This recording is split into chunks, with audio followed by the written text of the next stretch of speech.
Belonia rail স্টেশনে কোনো ধরনের এক্সপ্রেস ট্রেন না দাঁড়ানোর কারণে যাত্রীদের বহিরাজ্যে যেতে আসতে হয় আগরতলা রেল স্টেশনে।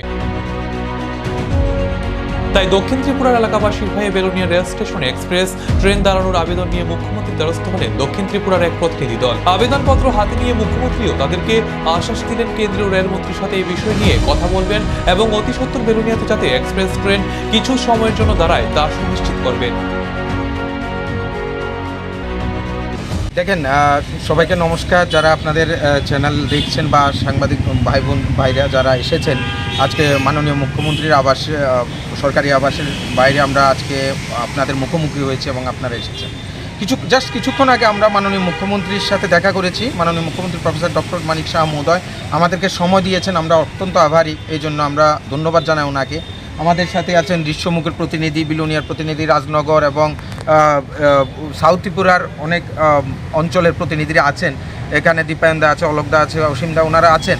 তো অনেকে আবার বাইরে অপেক্ষা করছেন। আসলে বিষয়টা হচ্ছে যে দেখুন, কিছুদিন যাবৎ আপনারা লক্ষ্য করছেন সোশ্যাল মিডিয়ার মাধ্যমে, বিভিন্ন মিডিয়ার মাধ্যমে, যে এক্সপ্রেস এখন আমাদের মাননীয় প্রধানমন্ত্রী যশস্বী প্রধানমন্ত্রী নরেন্দ্র মোদীজির শাসনকালে সুশাসনে এক্সপ্রেস ওয়েও ত্রিপুরাতে চলতে শুরু করেছে।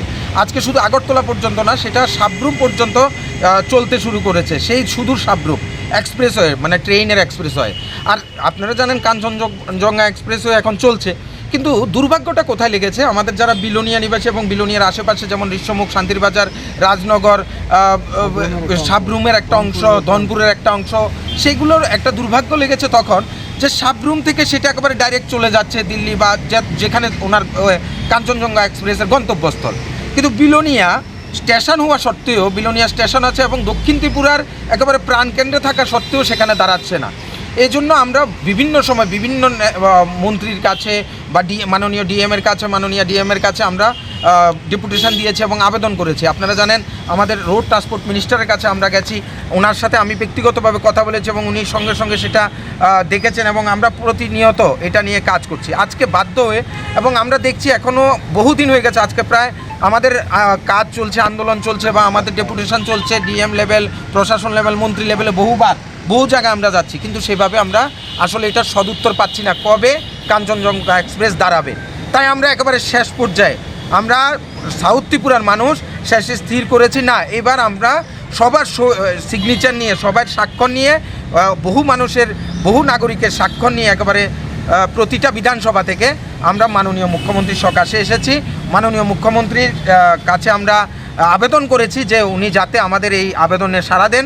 কাঞ্চনজঙ্ঘা এক্সপ্রেস সহ যতগুলো এক্সপ্রেস ট্রেন আছে যাতে বিলোনিয়া স্টেশনে দাঁড়ায় কিছুক্ষণ দাঁড়ালে, তাহলে আমাদের এই অংশের মানুষ, বৃহৎ অংশের মানুষ সুবিধা পাবে যাতায়াতে।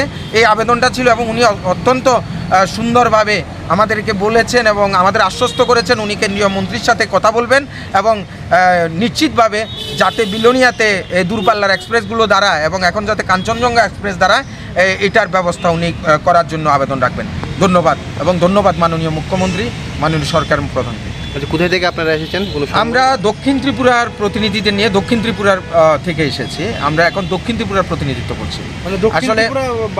হ্যাঁ, বিলোনিয়াবাসী, ঋষ্যমুখ, বিলোনিয়া, রাজনগর, ধনপুর, এই যে অংশ যারা আজকে দাবি করছে যে বিলোনিয়াতে এক্সপ্রেস স্টেশনগুলো বা এক্সপ্রেস দাঁড়াক, সেখান থেকে আমরা একটা স্টেশন, সেটা হচ্ছে বিলোনিয়া স্টেশনে। আসলে দেখুন, ট্রেনটা কাঞ্চনজঙ্ঘা এক্সপ্রেসটা সাবরুম থেকে শুরু হয়, তো শুরু করে দাঁড়ানোর কথা একবার বিলোনিয়া। দাঁড়ালে কি হয়, বিলোনিয়াতে তো বৃহৎ অংশের মানুষ, প্রায় দেখুন কয়টা বিধানসভা, ঋষ্যমুখ বিধানসভা, শান্তিরবাজার বিধানসভা, ধনপুর বিধানসভা, রাজনগর বিধানসভা, খুদ বিলোনিয়া বিধানসভা, অনেকগুলো বিধানসভার মানুষ আজকে যারা দূরে যাবেন তাদের আবার সাবরুম যেতে হচ্ছে বিলোনিয়া স্টেশন থাকা সত্ত্বেও।